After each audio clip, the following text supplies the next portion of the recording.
Right, guys, welcome back to the Stalking Shadows podcast. And as you can see, I have a guest with me today, and this is my wife, Alex. And I thought it'd be awesome to have someone that I really know well as my first guest on the show, and somebody who isn't a hunter. Guys, this is super important for our industry. We are here to educate and help others find out more about the industry, open their eyes to the idea that it's not all about just getting out there and pulling the trigger and killing animals. There's a lot more to the hunting industry in South Africa and all over the world, where it's all to do with conservation, bringing people together. Family members have done it for years and years and years, goes back many, many generations.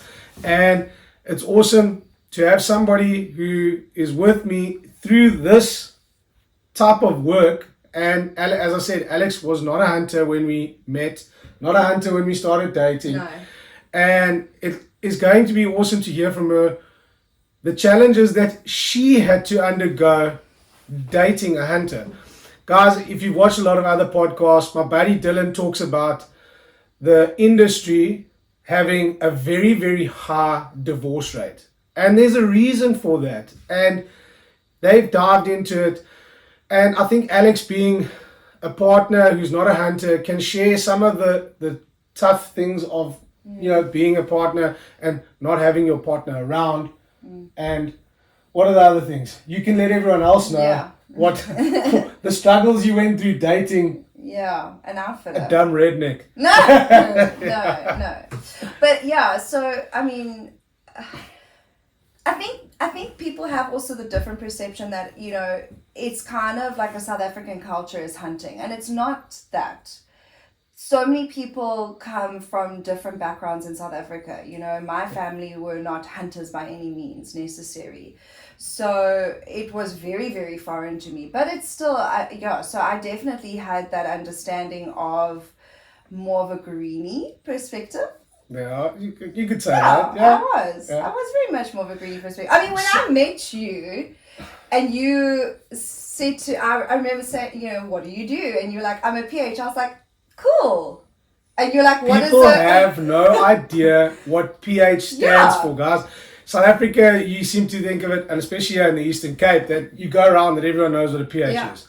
But if you turn around and say you're a guard, then they go, you're a Jeep jockey. Jeep jockey. Yeah. Yes, you work at one of these 5-star resorts. No, it's not. We're the next level up, guys. Yeah, no, don't call them a Jeep jockey. We're the next level insulting. up. So we are professional guides. We deal with the dangerous part of guiding and looking after guests one-on-one.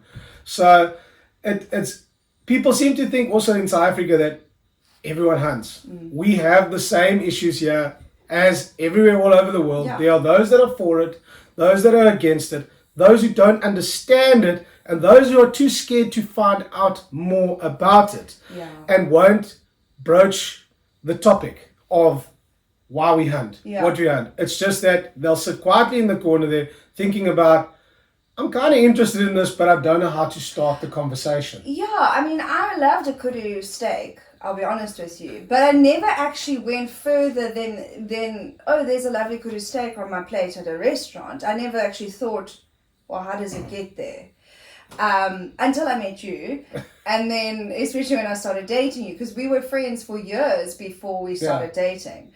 And I think also that gives you a better sort of understanding about the industry, because when we started dating, at least you were an outfitter. So I think that is a big difference. That's the big difference than a freelance PH. So from I can give my little bit of experience of trying to hold a relationship as a freelance guy, and it was hard.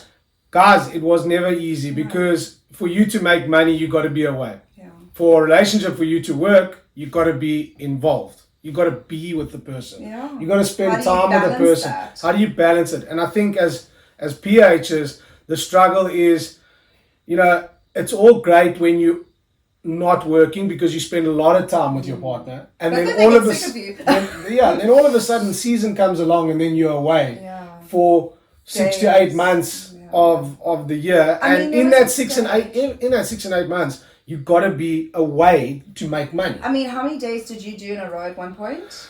I've done probably 80 odd days non-stop. Yeah. Where, I mean, how? Like how? Where your body gets to the point of, I think also that's another topic to go into, is you do need breaks between guests. Mm-hmm. And I think when you're running back-to-back 8 hunts, 10-day hunts in a row, that gets a little bit crazy because you are super excited for the first one, but by the 6th, 7th, 8th one, you are ready just to get home and go sleep in your own bed, see the people that you miss. So I think it is very dangerous being a PH running so many consecutive hunts in a row, because the guy who gets you first gets you energetic, and the guy who gets you at the end gets a shell of what you really are. So, and like I say, partners also struggle with you being away, because you do, when you're around, you are around and you help a lot. You're not actually doing another job. You are there when they get back from work, and it kind of, it's nice. They get a bit of a breather as well. But there are lots of little ups and downs that go with it. So when Alex and I started dating, I'd already become an outfitter. Yeah, you've been an outfitter for like, it was going into your second year as an outfitter. Yeah, I was freelancing a little bit. I was hunting my own clients. And then when we both moved to Port Elizabeth, then you freelanced a bit. Then I freelanced quite a bit, but for a single company. So then Alex got the little bit of a taste of what a freelance, but I was never gone for more than a 10-day trip. Yeah. So 10 days away from each other is like, game on guys, let's get a little bit of a breather. No, by the third night I missed you. But I think also what is important is, I think, for the spouse or partner of a professional hunter to have their own life. Yes. Like you need to obviously find balance within your routines that they kind of, and your schedules, not routine, your schedules that they meet up, but you do need your own life, that you're not just like sitting by the window like a woman waiting on her husband to return from war. That you can have your own thing. So like for me, it was my studies, and I was doing all of that, and I was really busy with that, and I had my goals, and I think that's the thing. But I mean, that's in any relationship. You need to have a bit of your separate lives. Yeah, definitely. So you have your own goals and your own hobbies, and that's what you do, and that also kind of, it makes it a bit more bearable, and have good support system and friends that you can still go out with and do things with, and see and spend time with. That really, really helps. And getting onto the friends thing, so when I started dating Wayne, now, like I said, I mean, this was such a different world for me, like a completely different world. I think let's stop there. Okay. When Alex introduced me to her friends, she never told them I was a hunter. No. Start with that. Yeah. I was introduced as the farmer, and I said, I don't own a damn farm. Why am I a farmer? I'm a professional hunter. I'm proud of what I do. Yeah. And see, I had that shame because of what because of what society had like put on it. So now I'm a proud professional hunter, because my job is to educate those who don't understand the industry and the outdoors. That's what a PH is, a professional hunter. Yeah. And I used to get extremely upset with Alex being introduced as, yes, my boyfriend, he's a farmer. Oh. Yeah, I helped my dad out of season, look after his cows, but my profession was hunting. Yeah. And it took a lot, and it still takes a lot now. Sometimes you still bite your tongue, I'm a farmer. Because I don't know what the other person on the other end is gonna how they're gonna accept it. But I'm a big boy, so when they do ask the questions about it, I can answer. That's the thing, you've got to educate. So that's why I always try and say to Alex, tell them I'm a professional hunter, because if you do, it opens up the door. They ask the question, I explain to them what I do, and they either accept or they don't. But I'm not going to cause an argument, but I will educate where necessary. Or that's the thing. Because a lot of people have bad preconceptions of professional hunters, and I think the biggest thing is that people struggle with is actually opening up the conversation. Yeah, definitely. And if you're going to keep hiding from that, no one's ever going to get to know. Hence the reason. And the stigma remains. Hence the reason there's so many podcasts out there now trying to explain to those who don't understand what the industry is about. Yeah. And guys, my podcast is not here for doom and gloom on everything. It's all personal things, and we are what you learn from your personal experiences, like having a partner, understanding what they may be going through because you're a hunter. And I think that's what a lot of people, it's always about, oh, you the hunter, you the one who's getting all the flack. But we tend to forget our partners getting just as much flack in just a basic conversation of what does your husband do? Yeah. Or what does your boyfriend do? No, where is your boyfriend? Yeah. Why is he not here? Why is he never here? He's this elusive, like, figment of your imagination. He's a farmer. Away. He's a farmer. Can't he visit on weekends? Yeah. You know what I mean? But I'm not the farmer. I'm away hunting. So I'm not just away for a weekend. I'm away for a safari. Yeah. And it could be 2, 3, 4, 5, like I did 8, you know. So. And I'm very glad I wasn't that person who was dating you at the time. Yeah. Sure. But getting back to the friends thing, so when I started dating Wayne, obviously there is an age gap between us, as you can see. I'm still looking good for my age. Seriously. So I think also just in and of itself, like the 10-year age gap, there is a bit of I think that thought process had changed. Yeah. You know what I mean? So people my age are very much like, I know Peter and greenies, and it was very cool. Vegans became popular. Yeah. When I got to high school, like everybody was becoming vegetarian. Like I need to prefix this. So when I started dating Wayne, I had people remove me off Facebook because I remember the one day I posted a picture of us. Do you remember sitting in the bush pig blind? And I was like, what couples that hunt together stay together? I lost a very, very good friend. She removed me off Facebook because she's a vegetarian and she's against hunting. And I mean, all for her. Everybody's entitled to their own opinions. And I think that's also what is really important. And probably also like a message you want to get across. Like, this is your opinion. We can't force things down people's throats. Yeah. And the thing with those who don't like the industry aren't educated enough towards the industry. So as I've mentioned in my podcast before, in Stalking Shadows and other podcasts with other hosts, I was big into the show jumping and horse riding industry. I traveled hunting, show jumping, guys. The show jumping, animal lovers. The show jumping industry or horse industry is female dominant here in South Africa. In Europe and places, it's male dominant. So it's a very difficult thing. And I remember just a story. Yeah, my brother had a girlfriend who knew he was a hunter for years, was quite happy with that, until one day he shot a zebra. And because it's like a horse. It's like a horse, but they don't understand that, you know, it's quotas. Farmers need to shoot these things. Animals need to be harvested. And they stayed friends after their breakup, but once he posted a zebra, she unfriended him on Facebook. She refused to talk to him again, and was extremely unhappy with the fact that he'd shot a zebra. Yet she knew he was an avid hunter, and they dated for many, many, many years. And she had no issue with it. She was vegetarian, which was quite an amazing combination. But they didn't push it. But again, she respected that he did that, and vice versa. Exactly. So it's conversations that are made. So another story that I've got for you guys is there was a lady when I worked in the horse industry, and she was a vegetarian, very much anti-hunting, anti-this, anti-anything to do with... Very into yoga. Yes, animal problems.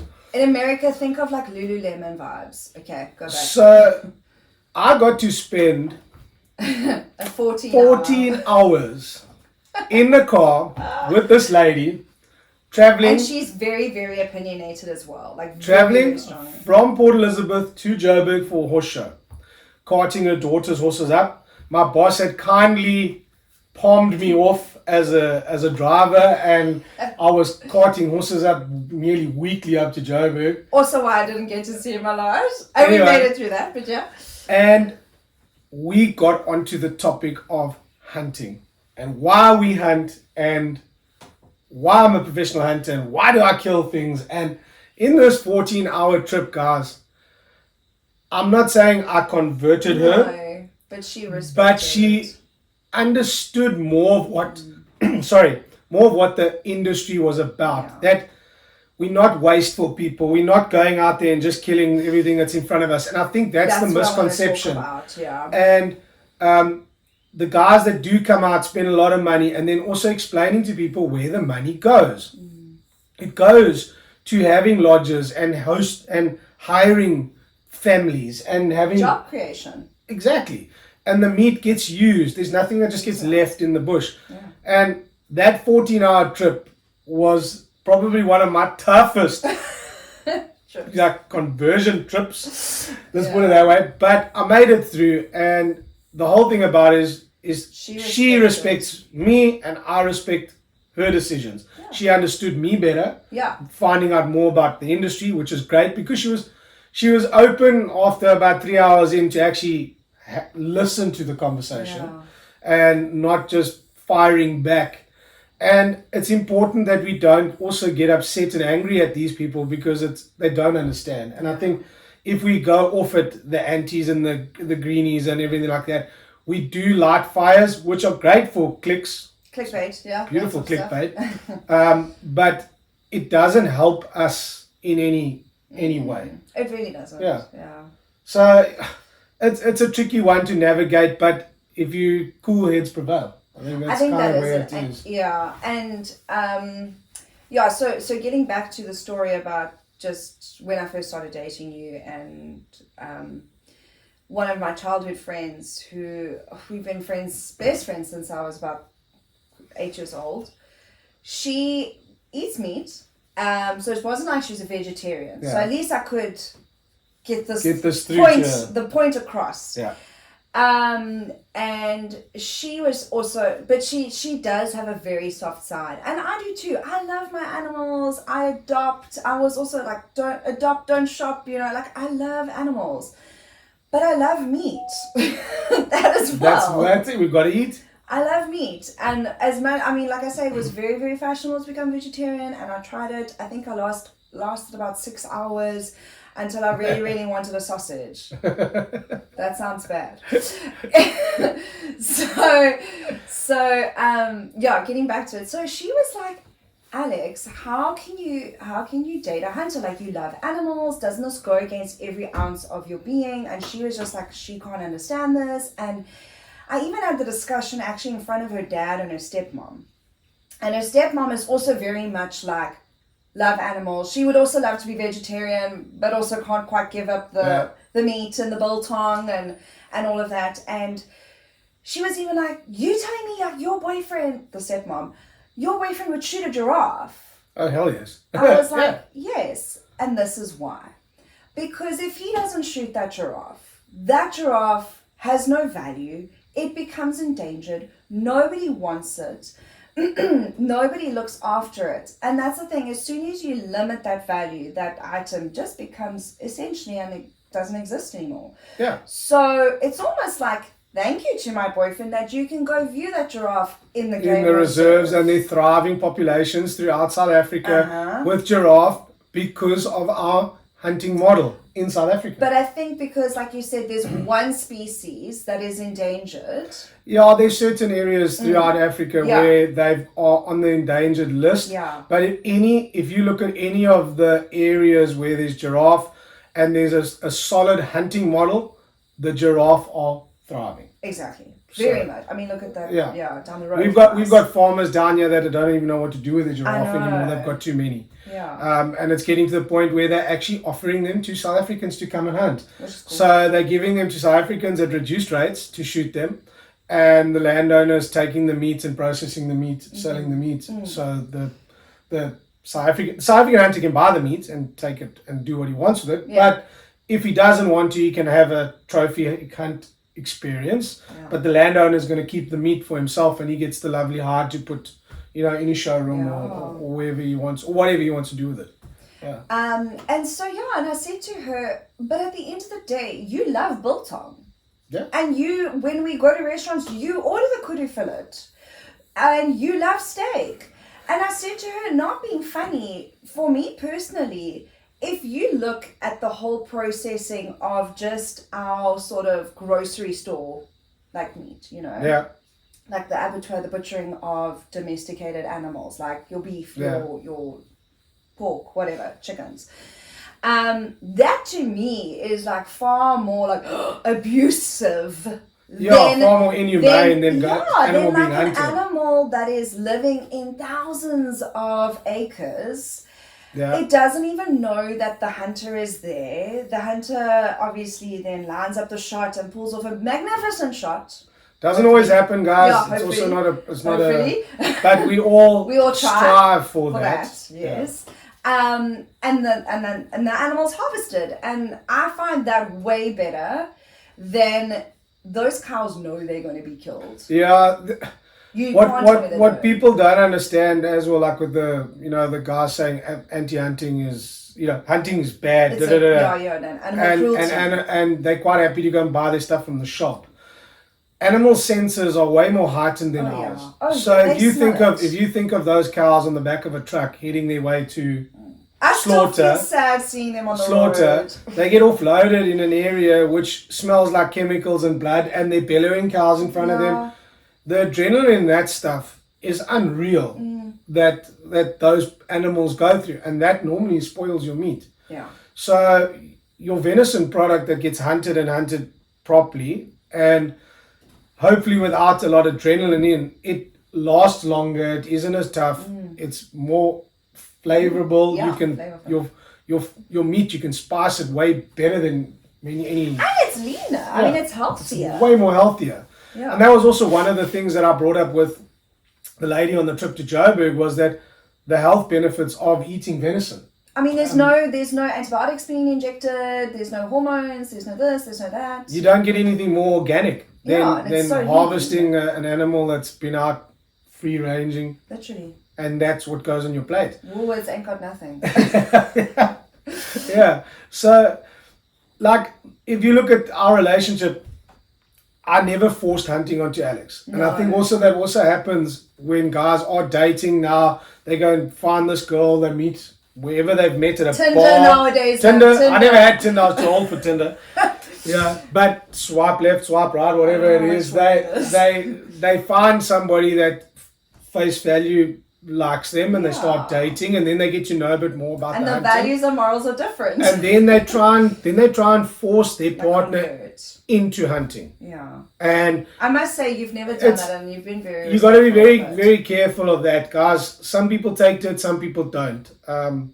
So with Alex, we've been together for years before we were engaged. Yeah, before I took you on your first hunt. Yeah. And it was like, hey, I've got a perfect blind set up. We've just set up a new bush pig bait. I helped build the bush pig blind. And I said, well, do you want to shoot the first pig from the blind? And I was so nervous. And she was so nervous and was like, I can't do this. I said, man, of course you can do it. Let's go to the shooting range.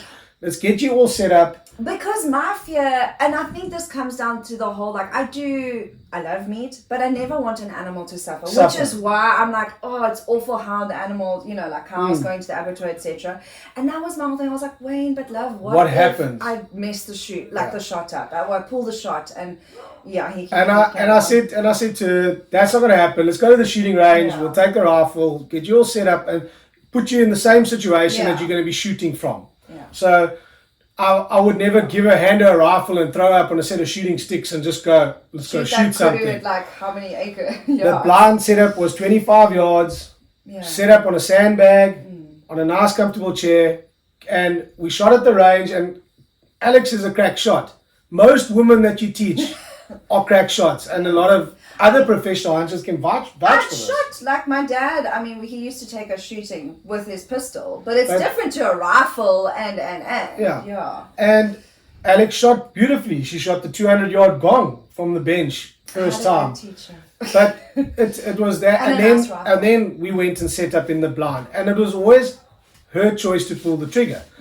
The pigs came in. Oh, it was amazing. It was so exciting. Like the adrenaline that you can tell the story. Yeah, I mean, like you sit there and he's just like so chilled about it. No. Well, you don't give it away, but like he's sitting there and the tracker's next to us as well. And you're just quiet and you're kind of just getting over it, not gonna lie.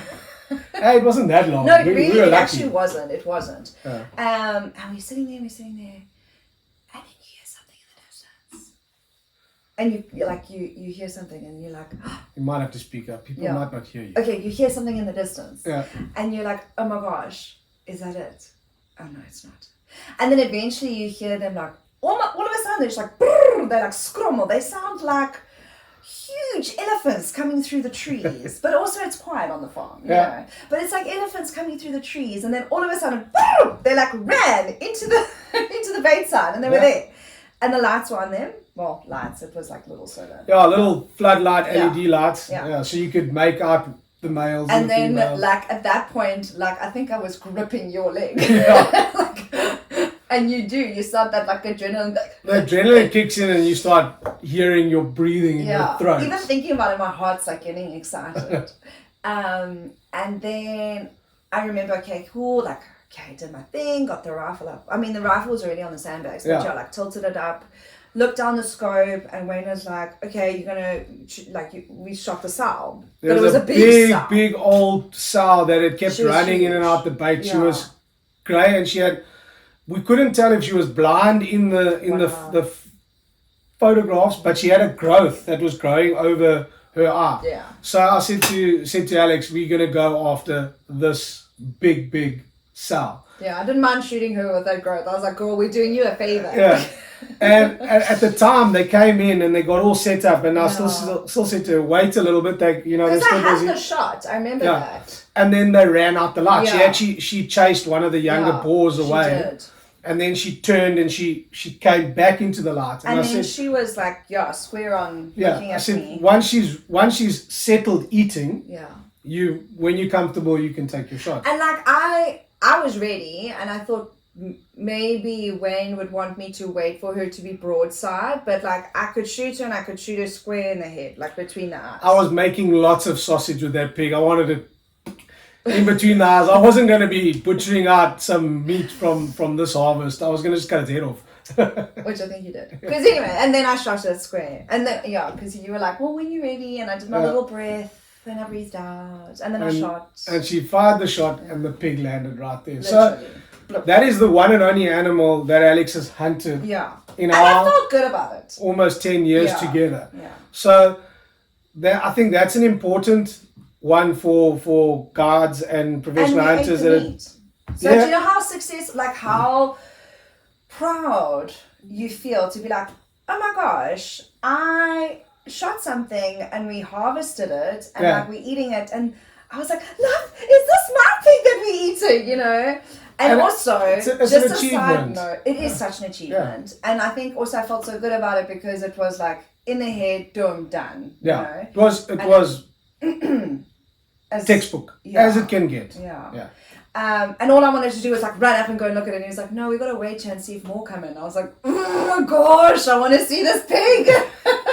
So the reason why we do that, guys, we let the other pigs go off to settle, so you don't ruin your bait sites. It's always exciting to rush out there and get to it, but respect the animal, respect the hunt, sit there, take it all in. That's why we do it, you know. And you see how and that's the thing, like me not coming from a hunting background, I'm clueless to this, but then getting that knowledge and that understanding, which you only acquire through being taught over years by family members like your fathers, grandfathers, uncles, exactly, and getting the right start to this whole hunting industry. Yeah, which I'm so fortunate to have got through you as well, and to have that better understanding. And like I say, getting back to the friend, once I had that conversation, I mean, she was like, oh my gosh, you're right, you know, that is so much better to harvest an animal that way than the sort of commercial way in which we do it with our abattoirs, etc. As we're sitting here, we have converted 1 or 2 people out of the 200,000, maybe that. But the whole thing is you just got to respect both sides of the field and explain yourself as best as your way, and don't be that gory person. I shot its jaw off, and you're never going to win anyone when you are going to be a gory explainer of your hunt. Yeah. The whole thing about it is look, I'm not saying go lie to everyone that everything's perfect. There's no such thing as always being perfect. A hunt is a hunt. Things can go wrong, but you got to be prepared to fix. And sometimes you don't get the animal. Yeah. That's absolutely normal, but you try your damnedest to make sure that it is a clean, ethical hunt, and you do your job to the best of your ability. Yeah. So I think let's roll back to with having spouses and stuff like that. Again, guys, just don't pressure your spouses. Those that come around to it will come around to it. And I've used this conversation in also one of the other podcasts. Was this also ties in really, really well to when you've got a client that's come out with their spouse, where it's come out with their wife, their partner, life partner, whoever it may be, and there's one that's the hunter and the one's the observer. Include them. Yeah. Don't leave them just sitting at the lodge reading a book. The whole part about being in Africa is about being in the bush and experiencing it. Now, I guarantee you take that wife who may not even be a hunter in the States and may not hunt with her husband in the States, but she's in. I've had a few of those where they've actually shot their first animal with me, and then have gone back home and become hunters, or they may never hunt another animal, but their African experience, their South African hunting experience, was all the better for the fact that the professional hunter included them in the whole process. Guys, they're on an adventure. Like you say, they're just as important as the actual hunter. Sometimes, if not more. Because they always say you got to keep the wife happy to keep keep life happy, and the husband's only there because the wife came along. So make sure you look after that wife as best as you can. Take them out, show them the stuff. Also, guys, hunting isn't just all about the hunt. They're here to learn about our culture, learn about South Africa. We've got a lot to share in the Eastern Cape where it comes to monuments, museums. We've got one of the biggest frontier wars that happened through what's really Eastern cool Cape. So explain that stuff. Guys, it's important to us. You know, where we live is very, very historical in the Eastern Cape with regards to the frontier wars, the settlers fighting off the Xhosas to protect like the British colony in South Africa. I mean, our farm is where the cattle crossing is between where it used to be the original ox wagon trail to cross into the Soscar, which was all the Xhosa land. Tribal land. Yeah. So what's quite cool as well now, being married to Wayne and him having his outfitting company. So I am a history teacher, and what's quite nice is like I get to kind of I live what I teach my children, and it's quite cool. Like we get to share that knowledge with a lot of your clients, and they love it, and they love learning about it, because that's the thing. They come out here to have that experience and learn about things and learn about our history in South Africa. Is amazing. We have so many cultures. We're like a hodgepodge of cultures. And again, like it's super important. Include everyone, and it's not just about the hunt, guys. No, it's really not. So if any of you are wanting to find out more about hunting in South Africa, you can hit me up on all of my social media platforms. We are on Instagram, we are on Facebook, got the website up there. Everything is on those social media platforms. And drop a comment. We will share as much information as possible. And if you're looking to book a hunt, you can get in contact with us. Alex is part of the team, and a big part of the team. She's not the hunter, but I will cook you a good venison meal. She will cook a great meal for you. And I think it's think of it as like a home away from home. Yeah, definitely. And if you do drop us a comment below or anything like that, we are going to give you as much honest and, how can I say, put it, eye-opening information for your trip. You may not book with us. You may book with another company. You may be interested in hunting with another company, but you're needing to find out more about the Eastern Cape. Yeah.